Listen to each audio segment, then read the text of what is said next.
Sean ustedes bienvenidos y sean ustedes bienvenidas.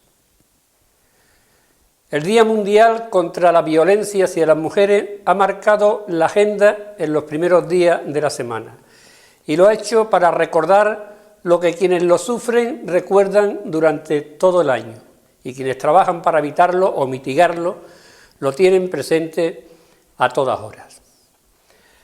Ha servido para que la sociedad se manifieste en la calle, para que los medios de comunicación se hagan eco de una lacra social que causa más muertes que ETA en sus peores años y que cuenta con instrumentos muy buenos, pero dada la magnitud del problema, manifiestamente mejorables. Uno de los principales actos organizados fue la conferencia impartida en el Centro de Congresos por el titular del Juzgado de Instrucción número 2 de Jerez de la Frontera, José Parra Calderón, quien se encargó de analizar las carencias de la Ley Integral de Violencia de Género y autor de manifestaciones tan precisas como las que ustedes van a escuchar. Han pasado 9 años, siguen subsistiendo los problemas de la Ley Integral, siguen planteándose los problemas de la Ley Integral, sigue el legislador sin darse cuenta de que hay que solventar tremendas lagunas en esta Ley Integral. Sigue dando esta Ley Integral sensación hacia el exterior de criminalización de todos los hombres. El hecho de que un hombre maltrate a una mujer no significa que todo el sexo masculino sea maltratador. Hay que ir corrigiendo matices. Por supuesto, la Ley Integral es una ley innovadora. Una violencia que se ceba en las mujeres, y los números cantan. La violencia de género, tal como hay que interpretarla, se encuadra dentro de un concepto más amplio que es la violencia doméstica. Violencia doméstica con una proyección familiar total. Y el género, reitero, y lo voy a repetir varias veces en este periodo de exposición, sería el que comete un hombre sobre una mujer. Por favor, no es violencia de género, pese a la admisión de las uniones entre distintos hombres y distintas mujeres, la ejercitada de un hombre contra un hombre o de una mujer sobre una mujer, que tiene cabida en el encaje legal de la violencia doméstica. Estamos en el año 2013. Desde finales del 2003 llevan fallecidas 745 mujeres. A día de hoy, en este año, 45 mujeres. Todavía hay gente que se plantea el tema de la discriminación positiva. Todavía hay gente que no entiende que una bofetada a una mujer tenga que ser sancionada con mayor penalidad que una bofetada al hombre. Todavía nos tenemos que plantear este tipo de disquisiciones 9 años después. Van 45 mujeres fallecidas.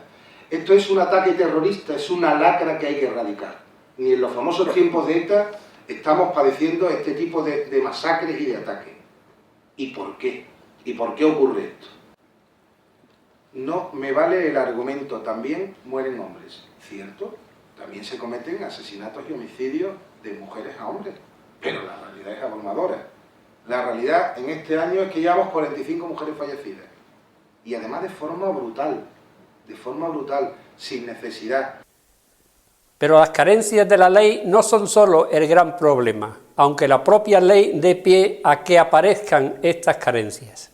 Entonces tenemos que aplicar la Ley Integral, pero desde una perspectiva de la igualdad, desde una perspectiva de la igualdad de armas en el procedimiento penal, de no generar indefensión a la otra parte, de la presunción de inocencia.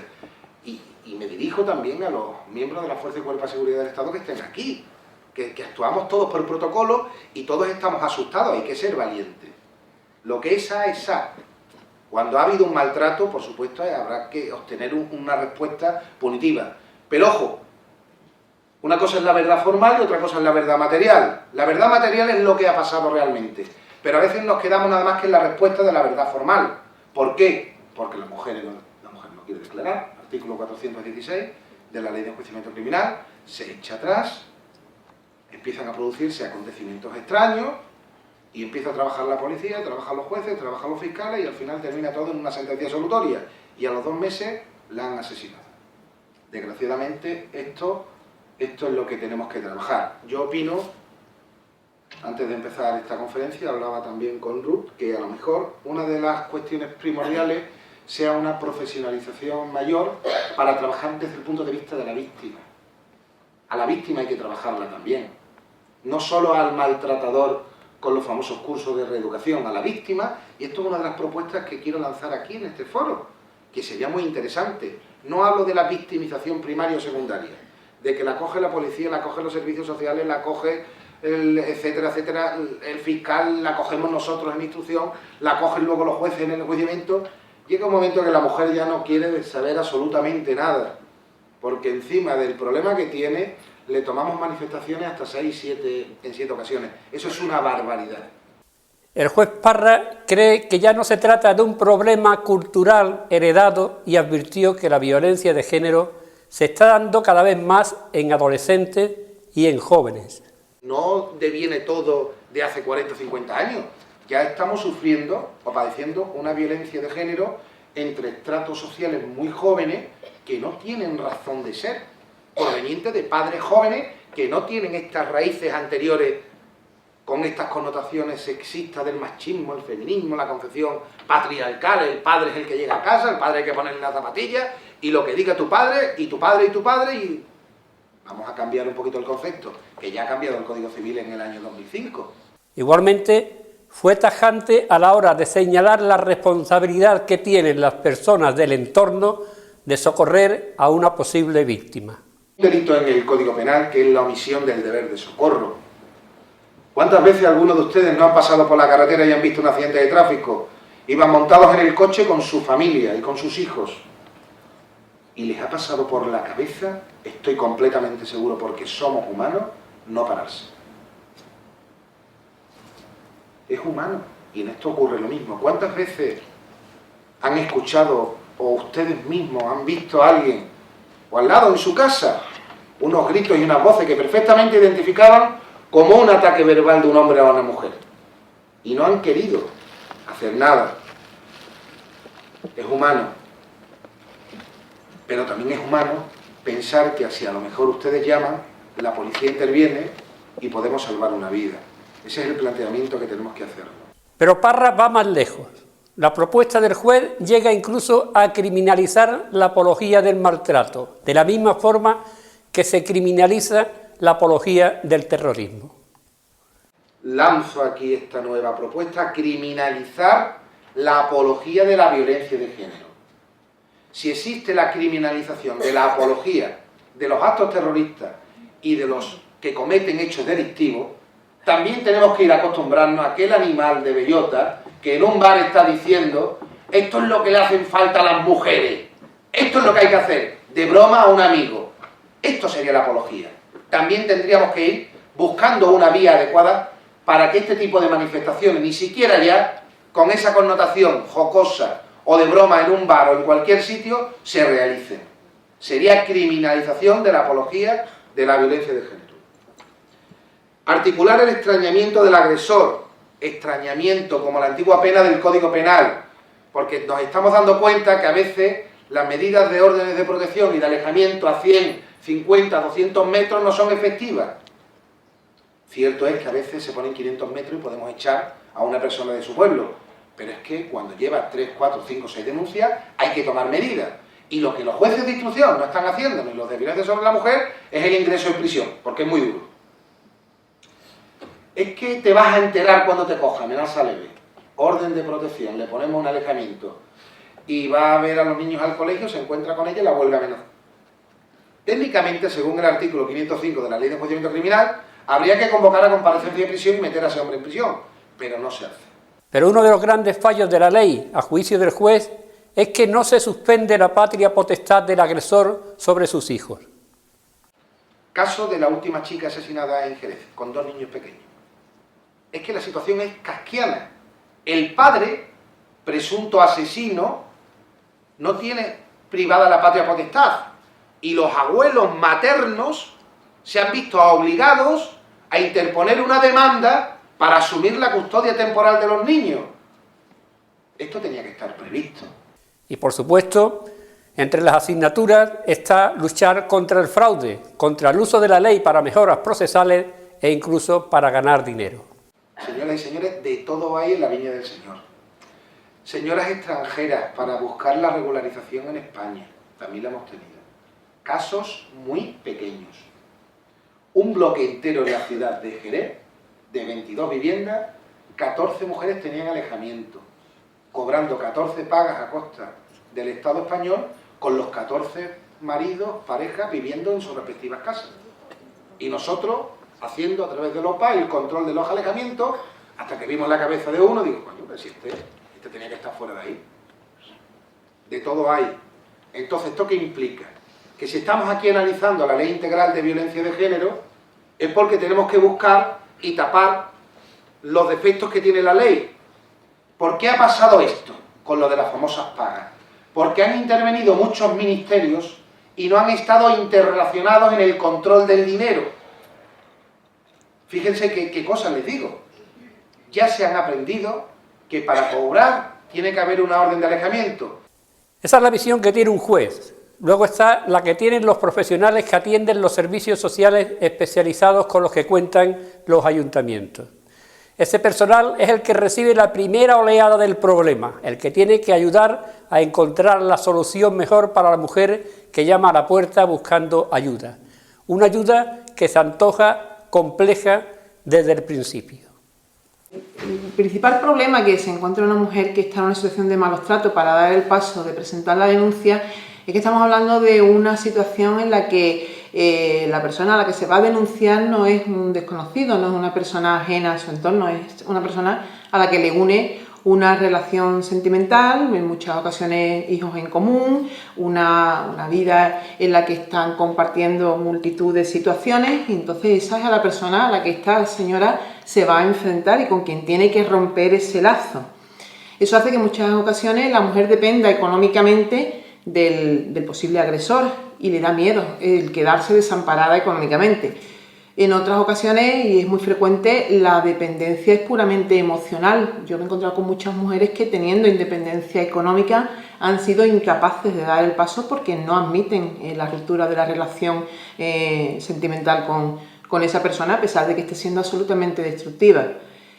En otras ocasiones, el puro miedo a las represalias. Y quizás ahí es donde más hay que trabajar con la mujer y hacerle ver que aunque sí, que pueda existir una situación de riesgo, hay suficientes medios, aunque sean tan drásticos como la posible retirada a una casa acogida, para que se sienta protegida y que esas represalias o esas amenazas no pongan en peligro su integridad física. Son muchas situaciones las que frenan, ¿no?, a que una mujer dé el paso. Pero una vez que ha dado el paso, ¿por qué se niega a ratificar la denuncia? Una vez interpuesta la denuncia, bajo mi punto de vista, en ocasiones, el retirarla o el no declarar en el juicio penal que tiene lugar a continuación se produce por el tiempo que pasa. Desde que la mujer interpone la denuncia, se adoptan unas medidas cautelares que tienen lugar tienen vigencia hasta el momento en que se produce el proceso penal.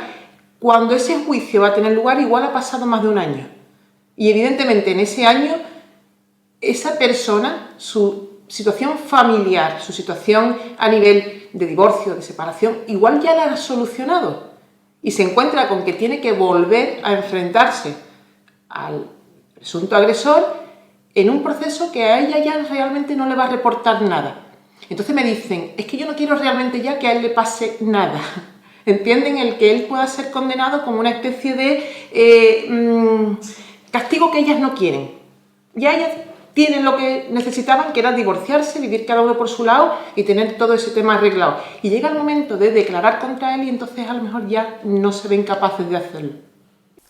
¿Pero qué ofrece la Fundación de la Mujer a la persona que llega a su puerta pidiendo ayuda?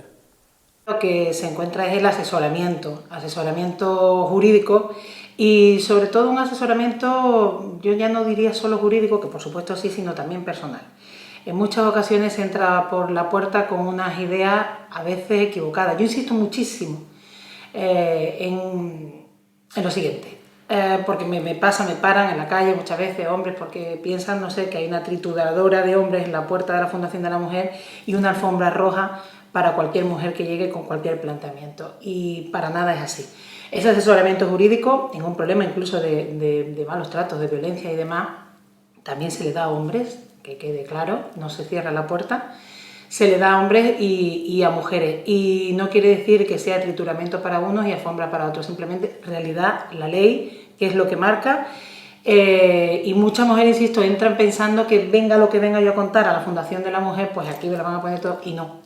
Si lo que se está pidiendo o lo que se está comentando o lo que se está exigiendo es algo que va en contra de la ley, en este caso no se va a encontrar ese favor. Eso quiero que quede siempre muy claro e insisto en decirlo porque tenemos ese craso error, ¿no? Diría yo. Bueno, pues como decía, asesoramiento jurídico en primer lugar. Posteriormente ya son derivaciones, es decir, según el problema, como nos llegue, pues ya sea a través de policía, ya sea a través de la propia mujer que acude al centro, a la Fundación de la Mujer, pues ya la derivación será según el problema que nos esté planteando. Si estamos hablando simplemente de alguien que acude a buscar información, en primer lugar ese asesoramiento. Y posteriormente, según la situación, insisto, según la derivación que después tenga que tener, pues o ya mandamos a Cádiz o a casas de acogida o a la policía o a centros de salud, porque bueno, la Fundación está coordinada con todos estos departamentos.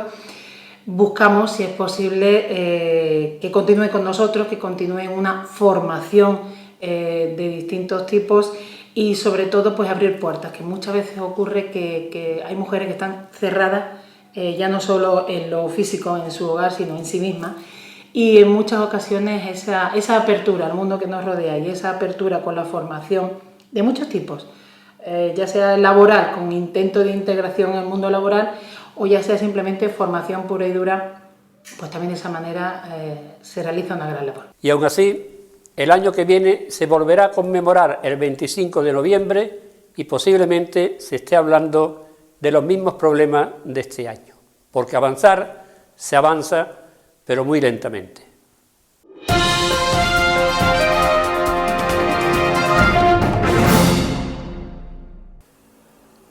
Del complejo Bahía Sur se decía que era el complejo más ilegal de Andalucía. Del tranvía metropolitano de la Bahía de Cádiz se puede decir que es el proyecto del que se han dicho más verdades a medias y más mentiras a medias. Y eso a fuerza de ser benevolente. Es una losa que tiene el municipio y el término losa no se usa como símil, sino como realidad. Las losas se levantan una y otra vez y nadie hasta ahora ha encontrado una solución para que las vallas dejen de plantarse en medio de la calle cada cierto tiempo. ¿Hay alguna solución a este problema? Pues dos, a falta de una. La primera es que no circulen los vehículos de todo tipo, incluidos los pesados, a lo que se opone el gobierno municipal. La segunda es levantar toda la calle Real por encima de la plataforma tranviaria, quitar las losas y poner hormigón armado. Obviamente, con un acabado decente de cara al exterior. ¿Se acabaría el problema? Hay quien dice que sí y arguye que las losas se levantan porque los coches pasan sobre una plataforma tranviaria móvil que descansa sobre unos muelles instalados para que el tren tranvía no haga vibrar los edificios. O sea, que el peso del vehículo mueve la plataforma y la plataforma la loseta. Casos distintos son las transversales, en las que además los vehículos tienen que realizar un giro más o menos pronunciado dependiendo de cada una de ellas. Y eso supone tirar literalmente de la loseta. Para esos tramos se propone lo que se ha puesto siempre en las calles y siempre ha funcionado, el adoquinado. Un adoquinado que ya se ha puesto a la altura de Montañeses de la Isla, ya al final del tramo urbano del tranvía. ¿De quién ha partido la idea de levantar la calle Real? Pues la Junta dice que a día de hoy, y repito, a día de hoy no está haciendo ningún estudio al respecto, pero que escucha atentamente las opiniones y las propuestas que se le hace. Tanto es así, tanto ha escuchado y tanto ha hecho caso que el tranvía que algún día conoceremos no tiene nada que ver con el que estaba proyectado. Hablaba al principio de las medias verdades y las medias mentiras. Pues bien, ahí va un ejemplo que pueden encuadrarlo donde ustedes quieran. Y ese ejemplo está en las actas de las reuniones mantenidas entre el Ayuntamiento y la Junta de Andalucía. Según esta última, y dejando a un lado que el tranvía iba por la Ronda del Estero y Antonio Moreno lo quiso por la calle Real, lo que la Junta quería era semipeatonalizar. ¿Han escuchado bien? El proyecto original por la calle Real era de semipeatonalización y fue el ayuntamiento isleño del Partido Andalucista y del Partido Popular el que pidió la peatonalización, no semi, sino peatonalización.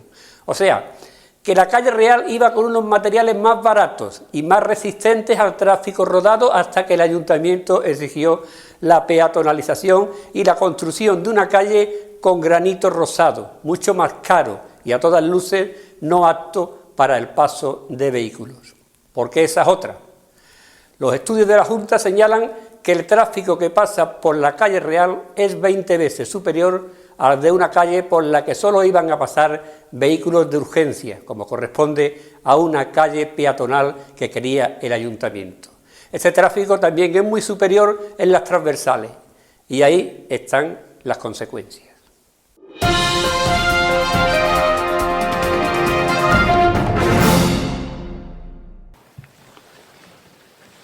El Colegio de Abogados de Cádiz ha celebrado este martes un pleno en la Iglesia Conventual del Carmen, presidido por su delegado en San Fernando, Antonio Moreno Sierra, y por el alcalde de la ciudad, José Loaiza García. El acto se enmarca dentro de la conmemoración del bicentenario de la concesión del título de ciudad. El decano tuvo que ser excusado por enfermedad. Moreno estampó su firma en el libro de la ciudad en representación de la institución y posteriormente todos los asistentes posaron junto a varios miembros de la corporación municipal ante el altar mayor de El Carmen, antes de celebrarse la asamblea en la sacristía de la iglesia. Es el decreto del otorgamiento del título de ciudad junto con la fachada de la iglesia del Carmen, que es donde se otorgó el título.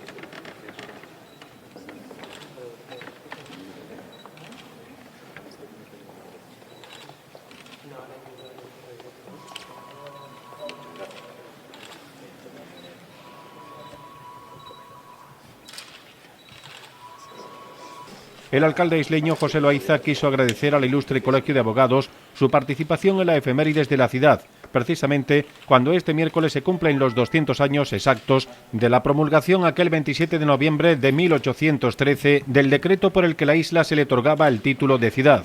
Por su parte, el isleño Antonio Moreno se mostró orgulloso por el hecho de que el Colegio de Abogados gaditano haya podido escribir una de las páginas de la conmemoración del bicentenario del título de ciudad, además en la iglesia del Carmen, donde hace 2 siglos también 100 representantes de la abogacía y del clero participaron en la proclamación de la Constitución de 1812. Recordó que aquí también se creó hace 2 siglos el Tribunal Supremo y por fortuna a día de hoy se sigue prestando la abogacía en este país dentro de un Estado de Derecho y libertades. Nacional e internacional, sino que es un bicentenario de ciudad. También es verdad que nos dieron el nombre de San Fernando en ese momento por Fernando VII. Hay mucha gente que piensa que nos llamamos San Fernando por Fernando III el Santo, pero en San Fernando tenemos grave preocupación de toda esa planta de juzgado de instrucción. Antonio nos tiene al día. Yo le digo que se tranquilice y él me dice que de tranquilidad nada, y yo creo que él no está tranquilizado. Y es cierto que además, y lo decía el presidente del Tribunal Superior de Justicia hace pocos días aquí, que económicamente eso necesita mucha inversión para hacer esa reforma del plante, que eso ahora mismo económicamente es casi inviable en las condiciones económicas que cuesta el Estado, la comunidad y hoy las administraciones, ¿no? Moreno aprovechó el acto para realizar otro alegato más sobre las tan reclamadas nuevas dependencias judiciales para la ciudad y anunció que mantendrá una nueva reunión con el delegado del Gobierno de la Junta en Cádiz, el isleño Fernando López Gil, en la que nuevamente intentará hacerle ver las necesidades que tiene esta ciudad en materia de justicia y que se le transmitan a quien las tiene que conocer, que es la Junta de Andalucía. Contemos con una sede y con unos juzgados en condiciones que, como sabéis, adolece la ciudad en este momento, y como no podía ser menos también, yo tengo que aprovechar cualquier micrófono para hacer la reivindicación. Así que no hay novedad, desgraciadamente no hay novedad. Lo que sí hay son rumores acerca que parece ser que en los presupuestos de 2014 no se contempla partida para los juzgados de San Fernando, pero confío que antes de que sea aprobada definitivamente, incluso durante el desarrollo de los presupuestos, pudiera haber alguna partida que, al menos en régimen de alquiler, saque los juzgados de donde están, que como ya dijo don Lorenzo del Río en su visita hace pocas semanas, San Fernando no se merece los juzgados que tiene. No sé qué pasa en San Fernando, ¿por qué San Fernando no, los demás sí? Yo me alegro por los demás, pero San Fernando, ¿por qué no? Entonces creo que al final lo que hay es una decisión política Yo sé que hay momentos de crisis, pero no es que haya dinero cero, hay dinero para muchas cosas y San Fernando y la justicia lo necesita y ya nos toca. Esta noticia en sí misma ya está comentada y lo que han visto es lo que se ha colgado en la web y lo que ha salido en los informativos de Onda Andaluz y Radio La Isla. Sin embargo, hay una curiosidad imperceptible si no se conoce el percal. Como ven ustedes, en el acto aparece el primer teniente de alcalde, Francisco Romero Herrero, lo cual es de todo punto lógico, pero no lo es tanto si se tiene en cuenta que se coló, o sea, que no estaba invitado al acto del Colegio de Abogados con motivo del bicentenario del título de ciudad. A San Fernando no solo no se invitó a la oposición, sino que ni siquiera invitaron al socio de gobierno. Y por cierto, el alcalde llegó un cuarto de hora tarde.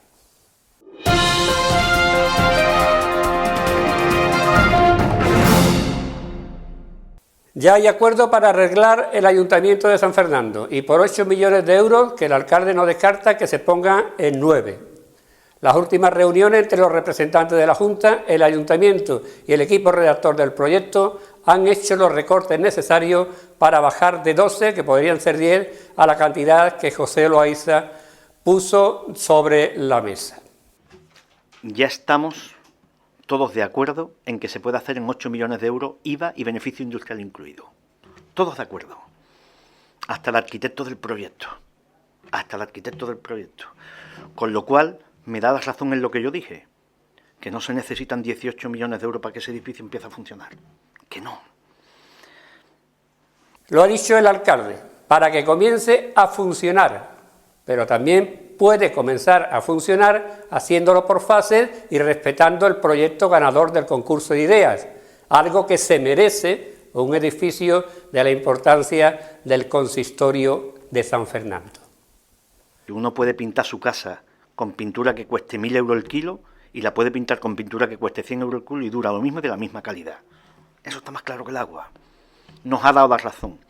No habla usted de pintura, alcalde, que ya sabemos lo que pasa cuando no se utiliza de la buena. Solo tiene que darse una vuelta por los carriles bici. Y si es cuestión de darle la razón en que las cosas se pueden hacer más baratas, ahí va una idea para ahorrar más que con la pintura. Cuando vayan a reponer el portaje y los ventanales, que son de madera y muy caros, encárguenlo de aluminio. Total, se trata de que el edificio funcione. Pero mire usted, quedamos con el gobierno de la Junta de Andalucía en el que íbamos a trabajar en el último esfuerzo con ese proyecto que está aprobado, que con reformas mínimas y con ajustes lo podíamos llevar a ejecución. Ya parece que eso está. En esa reunión se quedó, en el que íbamos a mantener el compromiso del 50%, y se descuelga el señor López Hilaye diciendo que no hay dinero en los presupuestos de la Junta de Andalucía para el Ayuntamiento porque no lo hemos presentado proyecto. Si el proyecto es el mismo, si estamos trabajando en eso, si le hemos pedido una cita para decirle que ya estamos casi de acuerdo, que vámonos para adelante. Si se comprometió usted delante mía a que en estos presupuestos hubiera una partida, aunque fuera simbólica, para empezar con el Ayuntamiento. Esa ya es otra cuestión.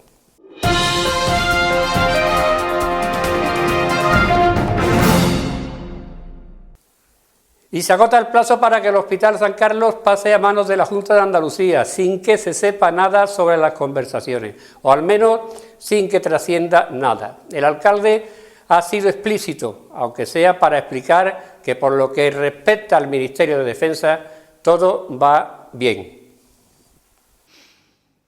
Escueto, no sé nada, solo me dicen desde Defensa que todo va por buen camino. Pero no me dicen nada más. Yo creo que la responsabilidad del Ministerio de Defensa es en hacer el trabajo que ha hecho y que está haciendo. Creo que la Junta tiene que asumir su responsabilidad también y tener el hospital. Creo que los isleños no entenderían que esto no se lleve a cabo. Por tanto, me inquieto porque mientras que no sea una realidad, uno siempre está inquieto.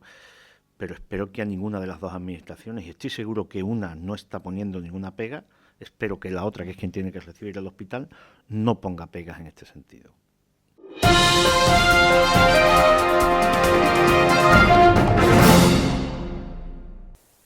El alcalde de San Fernando, José Loaiza, junto con la teniente de alcalde de Fiesta, Cristina Arjona, presentaron este jueves al pregonero del carnaval del año que viene, el autor de comparsas y coros gaditano Luis Rivero. Rivero ofrecerá su pregón el día 1 de marzo y ya dejaba entrever algo sobre la forma, que no sobre el contenido.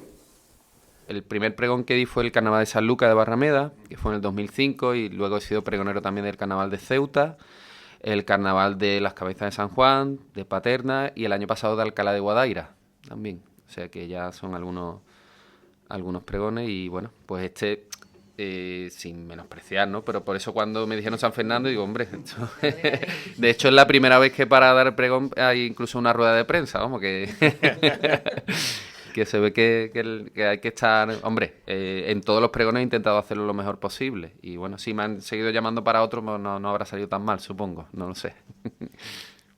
Pormenorizando. ¿Hay algún elemento común mínimo que utilizo en el pregón, pero no elemento de decir lo mismo, no es cuestión de cambiar, sino ya veréis en la forma en la que se hace el pregón, pues hay alguna cosilla donde pues porque creo que merece cada localidad ese cariño especial por parte del pregonero y ese acercamiento a la localidad, y que lo hago de la misma manera. Hay una parte del pregón que va enfocado de la misma manera, especificando luego en la localidad, pero no el decir qué bonito eres Paterna, qué bonito eres San Fernando. Ya veréis ya veréis cómo está enfocado, que tiene su trabajo detrás, ya lo veréis. Y está trabajado, está hecho verdaderamente para llegarle a cada ciudadano, ¿no? de cada localidad. Luego, evidentemente, cada pregón ha sido desarrollado y enfocado de manera distinta, porque cada sitio es diferente también y cada momento es distinto también para el pregonero, evidentemente. La pregunta que le hicieron fue si tenía una plantilla de pregones de carnaval.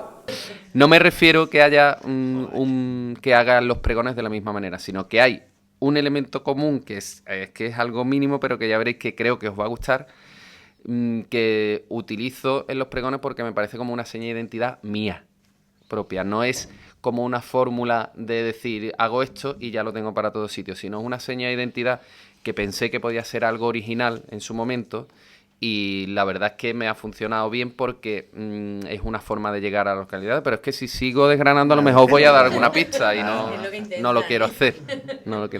Lo que sí tiene claro es que lo haga como lo haga, el 90% de los asistentes lo van a criticar.